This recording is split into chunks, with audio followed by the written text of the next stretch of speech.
going with the paperwork portion in case you have something else to do. We'll try and make good use of your time. Let's start with the independent contractor agreement that's in your package. I don't think there's any major significant changes to this one at all. Let's just review the concept in case you're ever in a lawsuit with your ex-employer. Oh, I meant broker. Unless you're on the company payroll getting a paycheck on the 1st and the 15th wired to you, you are an independent contractor. And that's what this says. You know, as the broker, we offer services to you, but you're independent. I mean, I can't tell you what to do. I can encourage you to come to the sales meeting. I can tell you I think your career will do better if you come to the sales meeting and if you participate. But you're truly an independent contractor, and that's what this form says. Your listings belong to the broker. And in the state of Texas, when you list a house, you're listing under my brokerage license, and I'm responsible and liable. You're not likely to get sued, I'm likely to get sued. And that's fine, because in exchange for your independent contractor agreement, we're going to have mandatory procedures that say, in exchange for your ability to come be an independent contractor, I expect you to hold certain standards that I want you to hold to. So, to be clear, because it came up again with Mandy or whatever, I mean, if you come to work for me and you want to leave us and you want to take your listings, I promise you I will sign your release and I will give you your listings. I have no intention of trying to hold any listing from any individual who no longer wants to be affiliated with us. But if you have something under contract, your listing is under contract, or you represent a buyer that's under contract, we're going to honor your independent contractor agreement, but I'm not switching those listings to your new partner. I mean, I don't know if that ever was not clear with anyone, but I just think this is the opportunity to make it clear. Whatever the terms of that deal is, if you choose to go to work someplace else, I promise you we're not going to take one dime. Your money's going to get wired to you immediately, the same as it would be as if you worked here. But I'm not changing or moving listings that are under contract, but I will let listings out. No big deal to me. There were no real changes to this form at all. The split's exactly the same. D&O insurance is exactly the same. All of that change, was exactly the same as it's been for many, many, many years since I went to work here. So I don't think, but this is the time, if you have any questions about the independent contractor agreement, this is a great opportunity to throw your hand up and talk about them. Seeing none, we'll move on. I want to go over the mandatory procedures, and we've created for the first time one for employees. So there's an employee version. Don't sign the employee version, sign the independent contractor version unless you're an employee. And we did make a few minor changes which we highlighted in red. So most of these are common sense. Most of them we've all gone over many times before or whatever. I just want to highlight a few.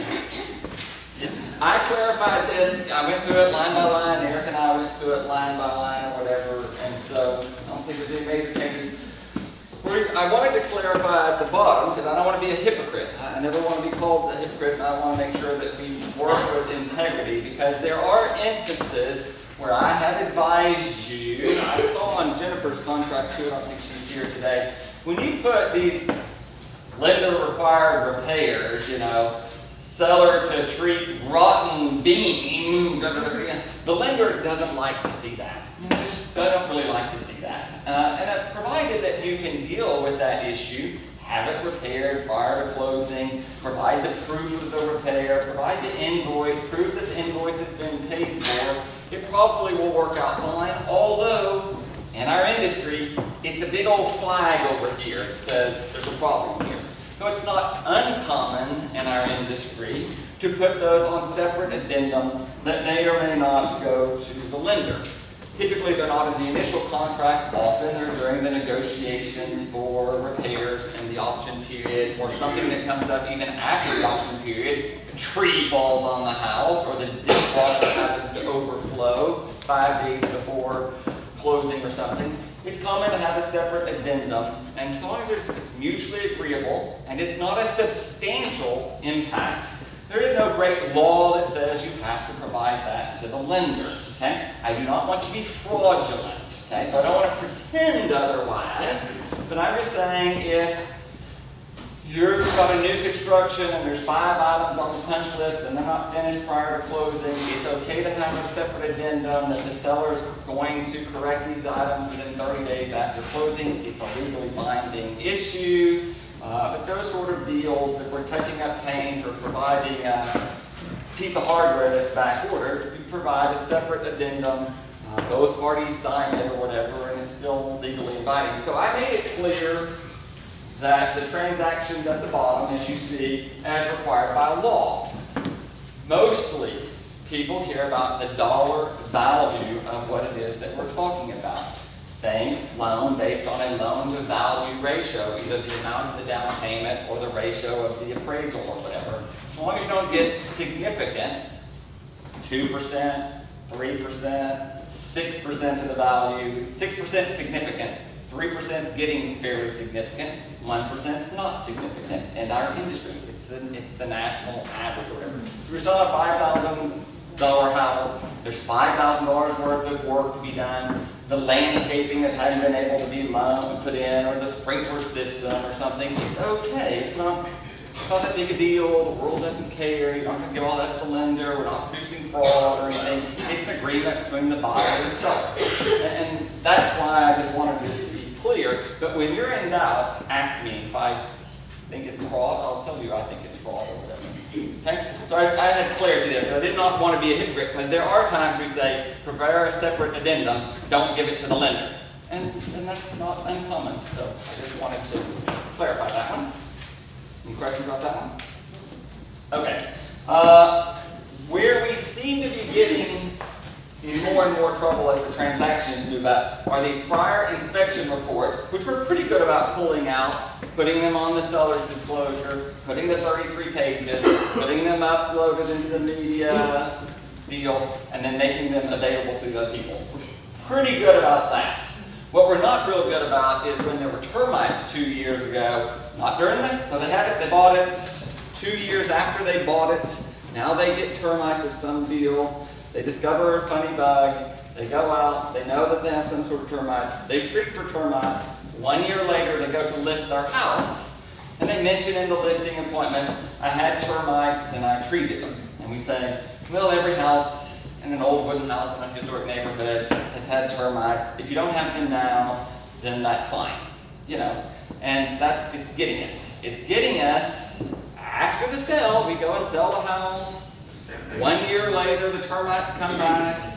There's only so many termite players in the world, so they call out Coastal. Coastal says, oh yeah, I was here 2 years ago. I recommended treatment for tinting, but I know that the seller didn't do that.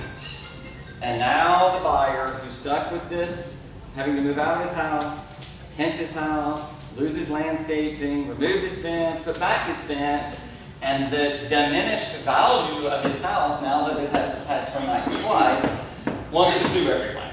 So I want to be clear that we need to advise to the sellers all of this previous termite treatment or identification. It's getting us.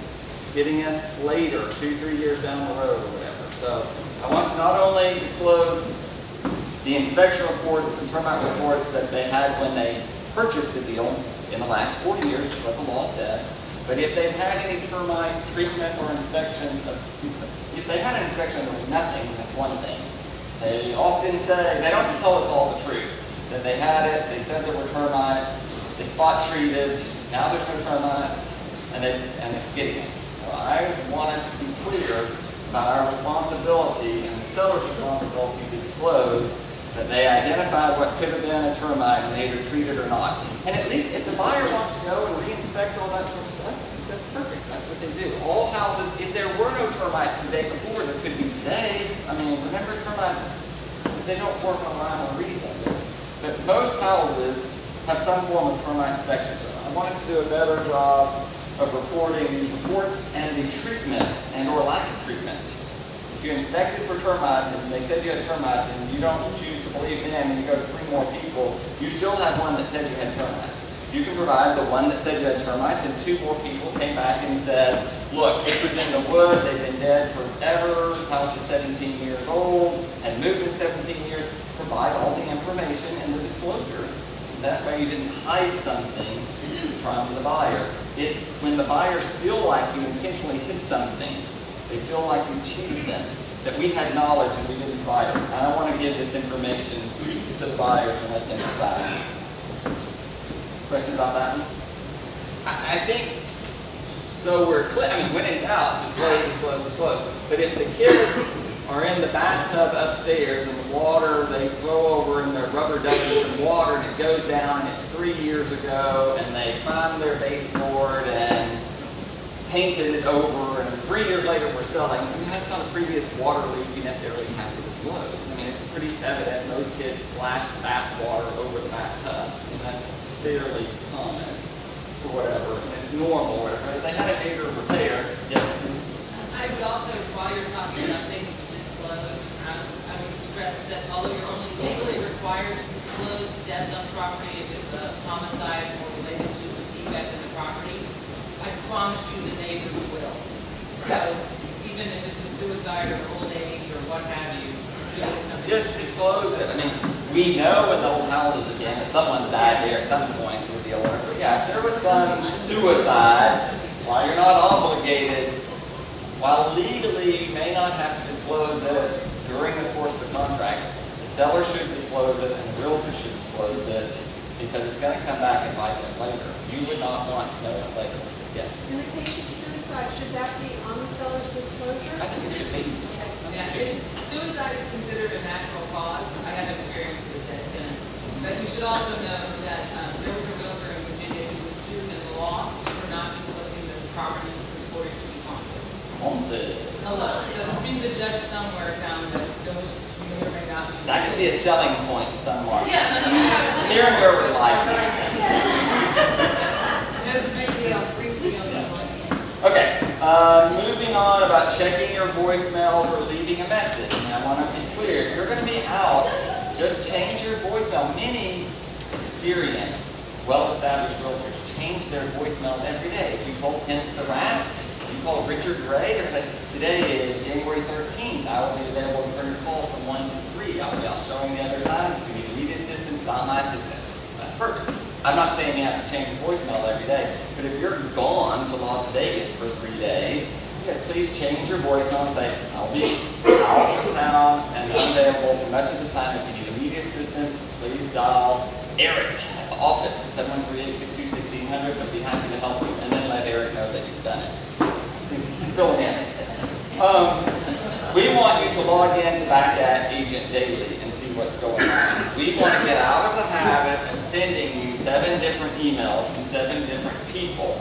We just want to upload the information to Back Agent, and as part of your career, check your Back Agent once a day for what's going on so that we can eliminate the large number of emails that we have to you. If we change the locks, we're not going to send you an email. If we change the alarm code, we're not going to send you an email. We're going to enter it on Back Agent.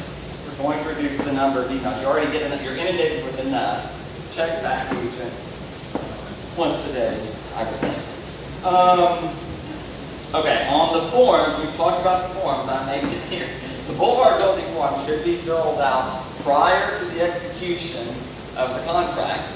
Can't get them done then. I mean, you're probably never going to get them done. But I mean, don't try and tell us the day before closing in March, the one you already have a contract, there's not much I can do about it. But there is no mechanism that allows me to make that buyer sign those forms afterwards. It's in the best interest of the seller to have the form signed prior to the execution. We can't make them sign it later.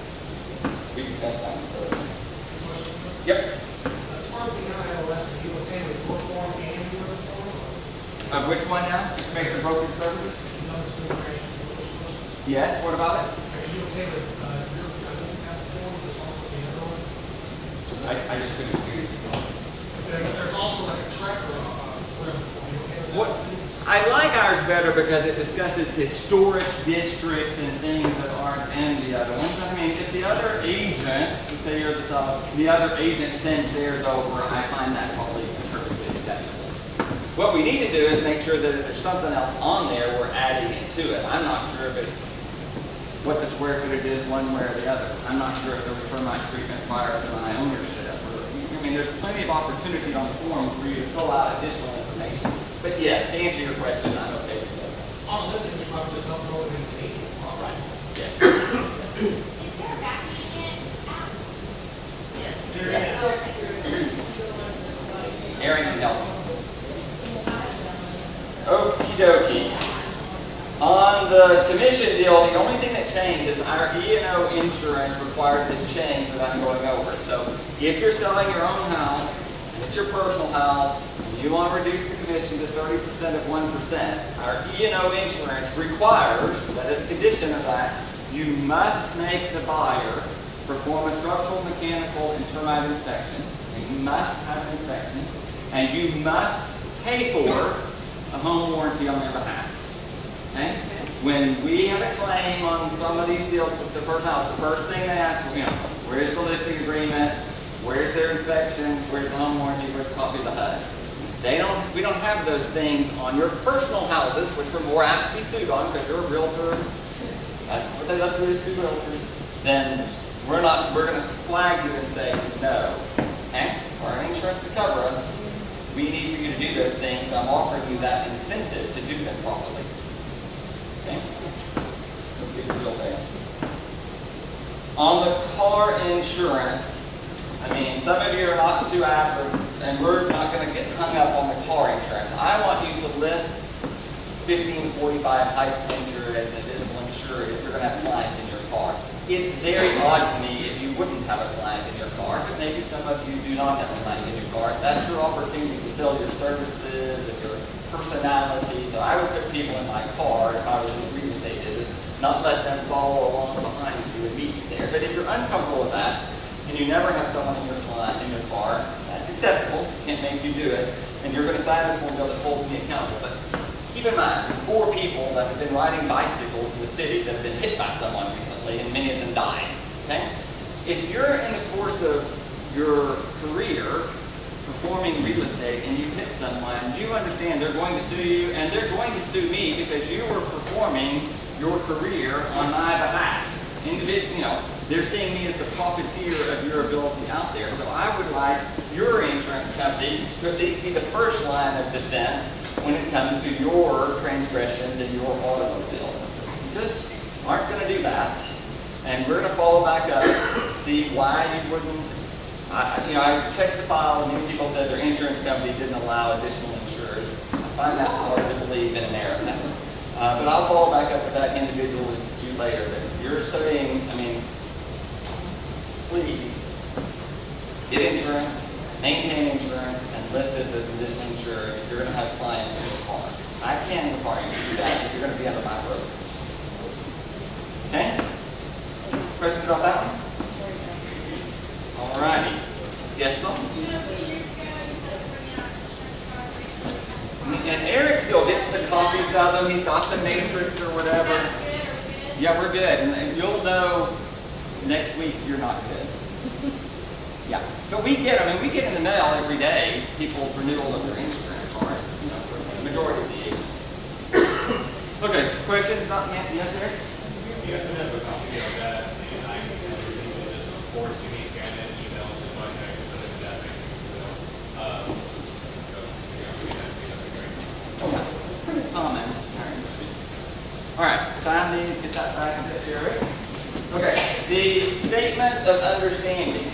Need for you to sign that says you're either a broker or salesperson, and you understand you're an independent contractor and you paid your own dues. I didn't pay your dues. I didn't pay your automobile expenses. I didn't pay your entertainment. I didn't require you to work a specific schedule. I didn't make you ask for permission for a vacation. I didn't give you a salary or sick pay. I didn't pay your taxes. You paid your own taxes.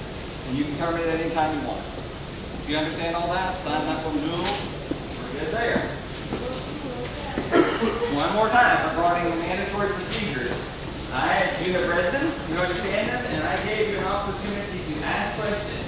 Here's your opportunity to ask questions regarding the broker's policies and procedures. Anybody have any questions? Very good. Forms out of here. Sign the forms, get them back to Eric. He'll take them, he'll follow them up. Arturo will follow up also. you're a staff person, please sign yours. If you have additional questions, let me know. I think they're all very basic there. Okay. Good. Okay. Can we talk a moment, what are, in your opinion, the advantages to working at Boulevard Realty? You're the agent. You're the spirit of agent. What are the advantages? You Bring it, anyone. can't rattle off 15 things. Well, let's have a meeting. And How we're, about the amount of crap that you pay for? I pay for a lot of that. We are not.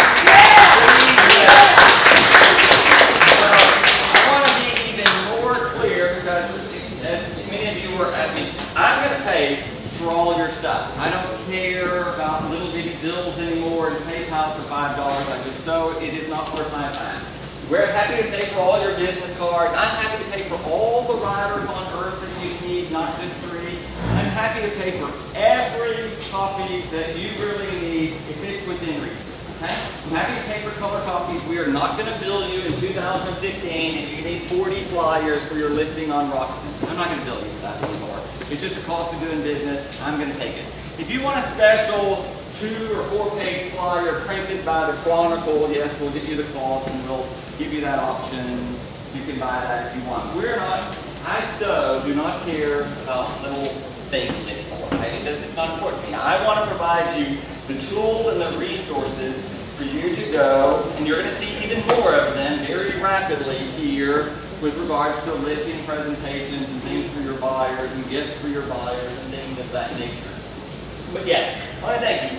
Many firms are in the business of making money by charging their realtors. That's how they make money. That's their model. That is my model. My model, we're talking about, I want you to love to go sell the house and do it and love it so much you want to go do it again. And I want to make 30% and I want you to make 60%. And so thank you. I do think we're not about any of those needs. You're going to make 70, I'm going to make 30. Whatever it says, that's for me. Yeah, I don't think these are not important. We're not going to bill you for a bunch of stuff. So cost is definitely one thing. I look at Mandy when she left, she had her exit interview. And I don't like to overly talk about people, but and I appreciated the fact she wanted to have an exit interview because I talked about it. It disappoints me because as the broker, I'm so personally involved in almost all of your lives and your spouses and your children and your pets and your causes. And then when someone just leaves, they never gave me the opportunity to talk about it. It's gut-wrenching. I mean, it really is. The first few years, I would cry and cry and cry. I don't know how Karen Gurr did that all these years. I haven't had many people leave lately, so I always am amazed that the last 5 years, they cry and cry and cry when they leave. At least I'm crying too. So, I mean, but Mandy's had a deal. And she went to talk to me about Keller Williams and all of the stuff about their marketing and how they have a matrix, and when you pull up the Keller Williams website, it shows you where all the Keller Williams agents are, so then you see where the ones in Pearland, so if you need a referral, you can just call the person in Pearland. And I get that. I thought, that's just lovely, Mandy. But you don't know if that person in Pearland's ever really sold a house or not. They've got a license, right? You don't know. The only house they might have sold might have just been in Conroe. Shouldn't the broker vet who's the best fit for you with regards to a referral agent, and who would have a better control over whether or not the agent in Pearland that you're going to refer something to knows anything about the market that they're suing? So that's just a math. I don't know that helps you individually or help your buyer or your seller. She liked it that it was on their little website that they have it all negotiated. Who will work your open house, and if they're going to charge you $10 an hour, or $12 an hour, or $15 an hour, or $25 an hour, or if the referrals, 10%, 20%, or 30%. She liked it. It was all out there on a matrix, and I did it. And then she loved that they had a template for this marketing, so that you could just put your face in the newsletter and take the newsletter and mail it right back out to your subdivision. Forget the content. We don't care if the content was good or not. It was easy to put your face on the newsletter and plop it over there, which are marketing things. Never once did we talk about integrity or knowledge or experience or sales or buyer or seller. It's a marketing. She told me about the whole new little broker owner guy. He's a marketing genius. And I said, did he ever sell a house? No, he didn't have a background in real estate. He just hires people to do that. It's all marketing. And if that's what they want, I suppose that's good. And she said, I really want to be my own broker and it's teaching me how to be a great marketer. That's what she told me. Which I guess, if that's really what you want, perhaps I'm not a great marketer. I don't know. This is what I'll say. I got a stack of people. She never once asked to sit in on a meeting to come up with a marketing plan. She never asked Erin's help or Julie's help or anyone's help to prepare anything for her. We have tons of resources that were available at her disposition, and she never once wanted to take advantage of it. Which leads me to, you must take advantage of the things that we have. You must take advantage of these marketing situations and this experience. You must let me help you. What Nancy said was kind of interesting on her first slide. It says, she was talking about you have to have experience. Well, not everyone has experience, right? Some people are new. The advantage is that you can partner with a broker that does have experience, that you can partner with a firm that has experience in a lot of different areas, from Spring Branch and Memorial and Galveston, Clear Lake and Edu and Montrose. So, you don't have to be the most experienced person to be successful in our industry. You can have enthusiasm. You can have time. You can have a different network than the experienced person has, and you can be very successful in your career also, taking advantage of what it is that we have to offer. We've never been a firm that only attracted a bunch of experienced agents. We always tend to attract a lot of people that are new in their career, starting over in something at 40 or 35 or 55, and that's perfectly acceptable in our industry, and it's perfectly acceptable in our firm if you'll let us help you succeed there along the way. That was the side deal. Well, I'm on the side deal. Let's just talk about Sandra Gunn left, and part of my objective in 2014 was literally because of the imbalance. I had a high level of stress. I have to enjoy what I do too. And someone constantly complaining, constantly not satisfied, constantly demanding more and more and more, probably is not well suited for what it is that we have to offer. It was easier. I think the world of Sandra Gunn. I think she's a great marketer. I think she's an amazing person.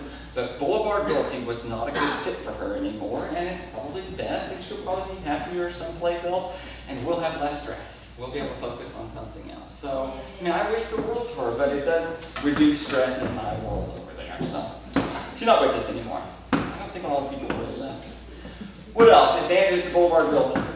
Rhonda? I have two of them, really. One, because of my background is marketing and advertising. It is the marketing and advertising that you do, whether it's in national publications such as Architectural Digest.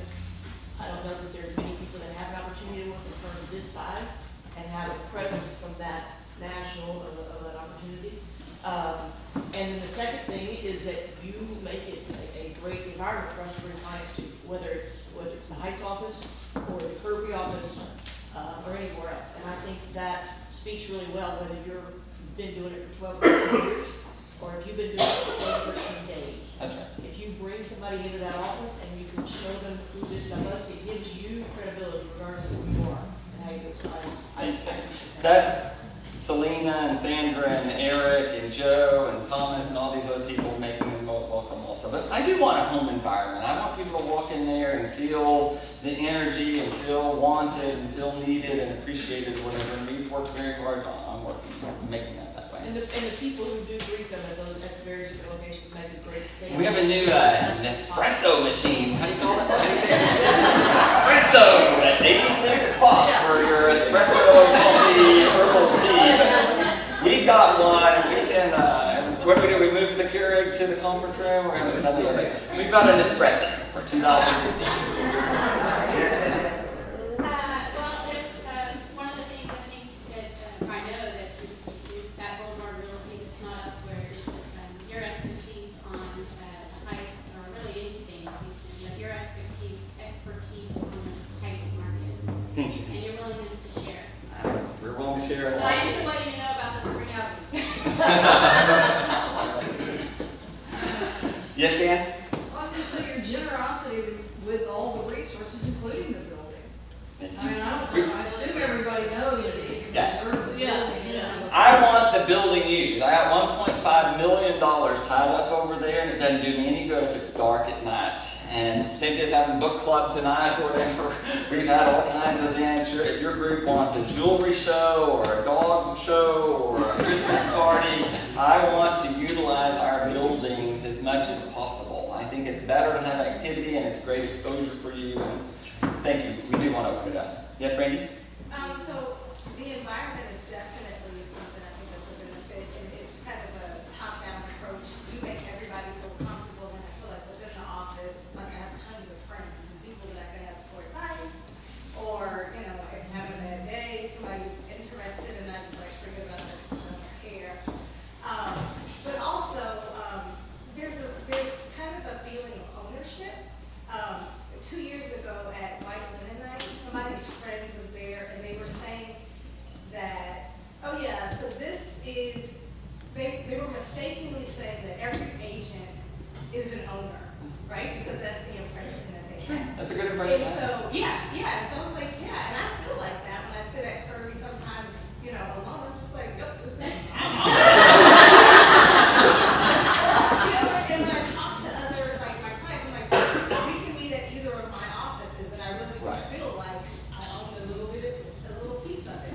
And, you know, when I send out flyers, there's a boulevard attached to it, and I feel a strong part of that. And I feel like at other firms, Keller Williams, or, you know, these larger firms are just one of many that I feel, although, you know, I'm not an owner, I feel some ownership of it. I'll give you the tax bills, too.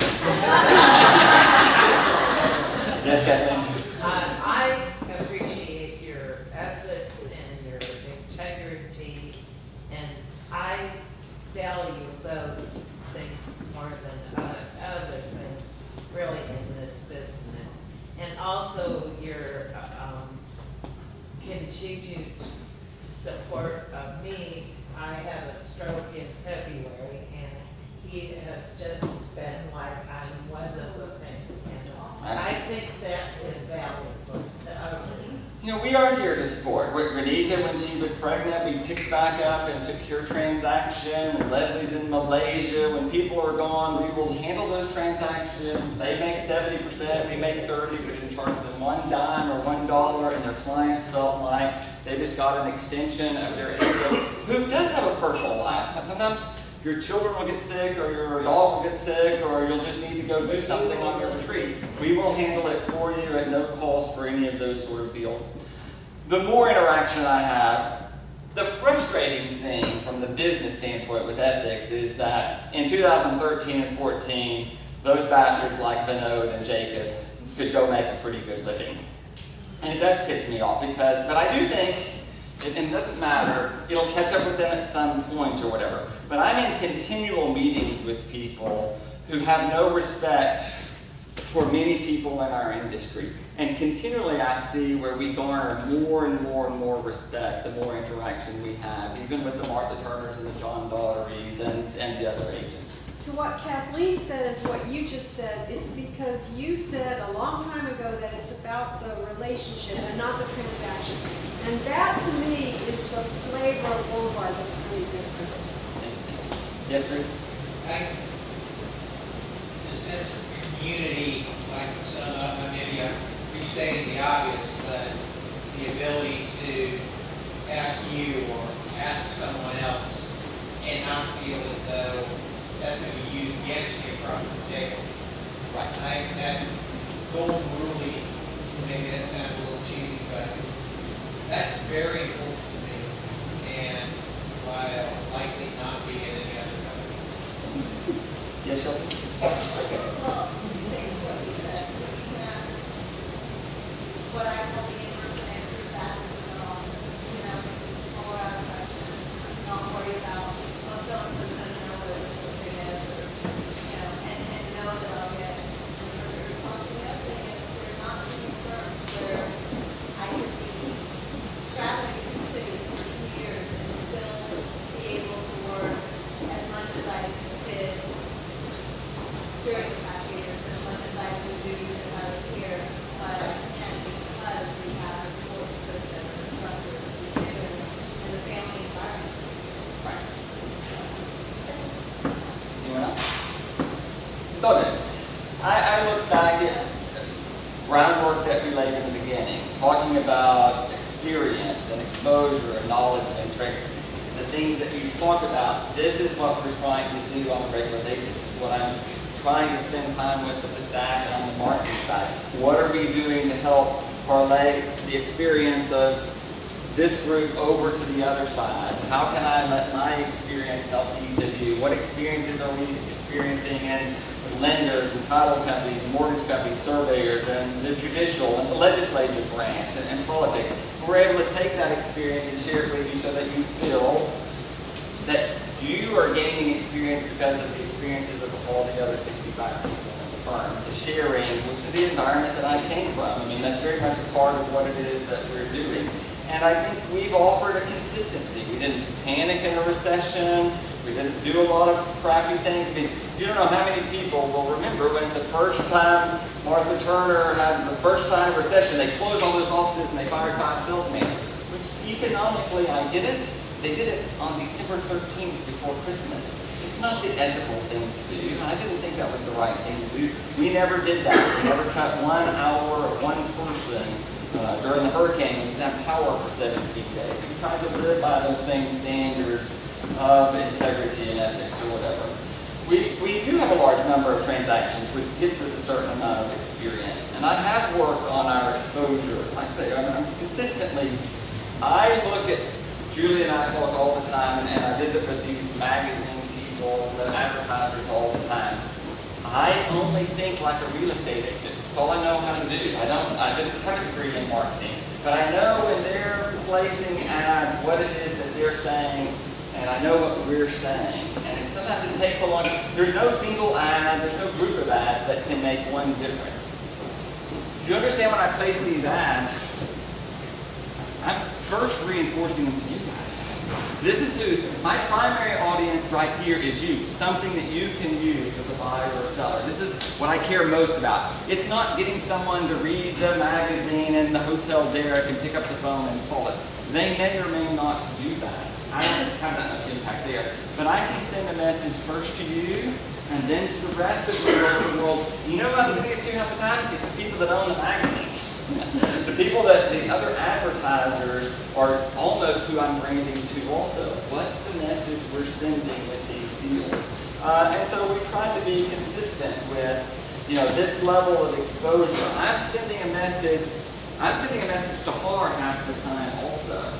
Quit selling my shit to Trulia and Zillow and all those sort of things and create value in our industry so that people don't feel like they should use a discount broker over someone who does have a brick and mortar store, who is investing in training, who is investing in people, who's in growing this number of their employees versus outsourcing it all the time. We need to create value in our industry, and luckily at our point, I'm able to spend our time and money to create that value there.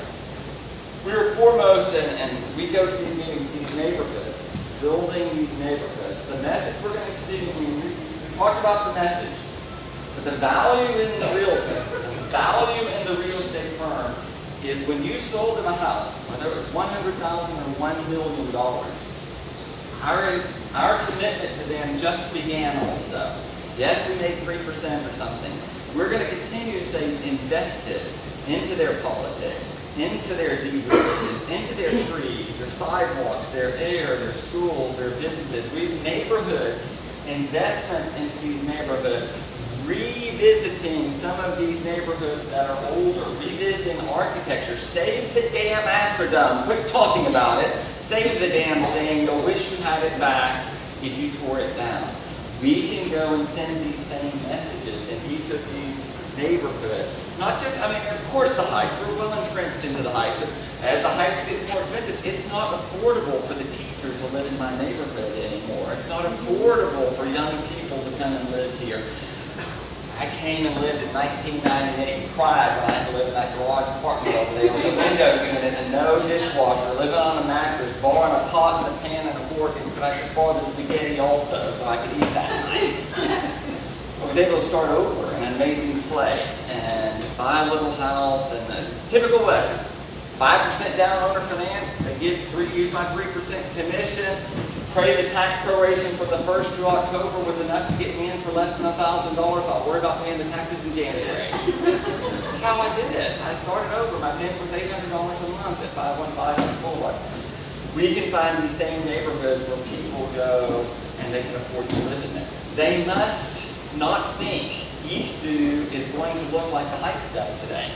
You know what it had? It had bars on every window. All of our listings, the first listing I ever sat at had bars on the windows, and you have to go beg the people who've been there for 40 years, take down the bars because you're sending the wrong message to any potential buyer.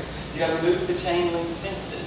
You gotta pull up the purple carpet and paint the pink walls and take off the rusty old asbestos siding. You know what's under there? Hidden jewels. Hidden jewels throughout the city. Let's rediscover those jewels. Let's rediscover those neighborhoods. Let's find ways to make affordable and smart housing the same opportunities that I was given in these emerging neighborhoods. And we're going to continue to invest in that sense of neighborhood, whether it's Westview or Galveston or Memorial.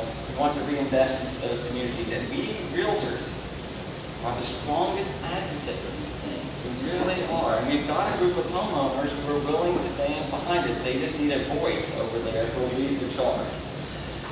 We will continue to stay focused on knowledge and technology and training. We're going to do a better job of training in 2015, and we're going to do a better job of telling you in advance what we're going to train you on, and we're never going to lose the sense of integrity in our industry.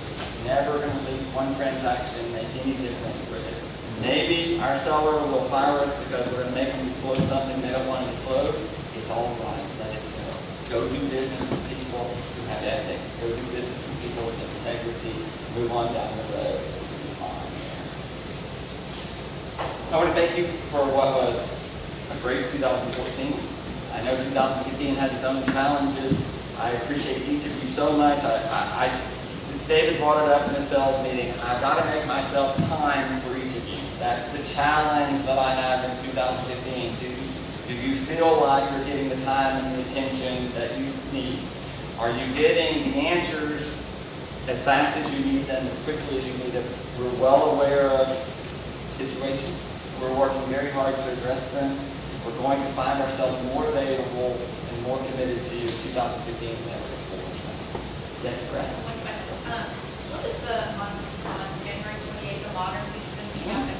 It's like a pop-up shop for modern enthusiasts. They've done the first one in Dallas. This is through stupidmodern.net, where we do the publication, but we have the online presence. And it's a pop-up event. All enthusiasts modern. Modern art, modern furniture, modern design, modern architecture, and it's just a happy hour event that we're having at the Kirby location on the 28th from 6 days. It's going to be fun. We'll send out. Perfect. Yes, Jim? So was it something similar like they would do a modern art at Lawndale, Center? Very similar to that, right? Yeah. Yeah. But it's all things modern. Right. It'll be fun. Some new different events. Any other questions? Comments? Yes, Star. Bill, do you think if I asked Aaron if this was possible, do you think it would be possible to get a group on Facebook so that we can communicate with each other via Facebook? Because it's so much easier to, I mean, I know Backpage has its place too, but we're just. Can we have a separate Boulevard Realty Facebook that's not open to the public? Private. Happy to do it. Happy to do it. I do want, we didn't really touch this, we're going to focus on technology, but we are really going to be into Instagram in 2015. Our Instagram is really going to be about home and architecture though. We're not going to put dog pictures or pictures of our tour at a restaurant with this cup of cocoa or something. We're not going to do that. Our Instagram is going to be tied for all things home and architecture. And we're very much going to work on that, like that. It's similar to what you're talking about. Because older people, like myself. We're happy to do that. Aaron, we need anything else? Yeah, if you have questions, you want a meeting, you want a private meeting with Aaron and I, or Aaron and Julie, or whoever, if you just email marketing@yourblp.com, they will reply to you within what? They'll have you scheduled within the week. We're kicking out flyers between 12 and 18 hours now, so I think we're fairly caught up with the flyer stuff, so I don't think there should be any wait there. Yes, Sandra?